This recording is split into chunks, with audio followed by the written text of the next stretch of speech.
एखाद्या कामाचा कंटाळा केला, आळस केला, की पुढचं कामाचं सगळं शेड्यूल बिघडतं. काय झालं आता हे पुढे तुम्हाला सांगतेच. बाहेर गेले होते, येता-येताना उशीरच झालेला होता आणि दिवाबत्ती करायलाही मला ना टाईमच झालेला होता. इथे 2 दिवे रेडी करून घेतले तेल घालून. एक तुळशीचा आणि एक बाहेरचा. तुळशीला दिवा लावून घेतला, धूपही इथं लावून घेतलं. त्यानंतर बाहेरचा दिवाबत्ती ते सुद्धा मी रेडी करून बाहेर लावायला घेतला. तर आज बाहेर गेलेले होते.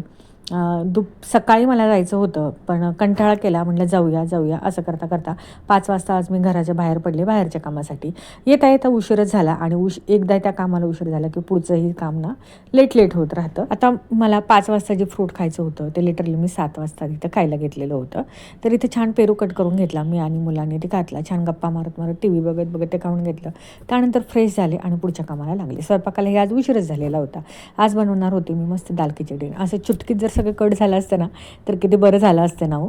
तर इथं कुकरमध्ये थोडंसं तेल घातलं, लसूण घातला, मिरची घातली, कढीपत्ता छान परतून घेतलं आणि ज्या भाज्या कट केलेल्या होत्या शिमला, गाजर, कांदा, टोमॅटो, तुम्ही वाटाणासुद्धा घालू शकता. ते सगळ्या भाज्या या कुकरमध्ये घालून छान परतून घेतल्या.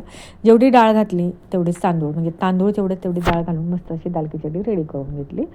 गरमागरम या दाल खिचडीवर जर एक चमचा साजूक तूप घातलं तर वाह क्या बात है.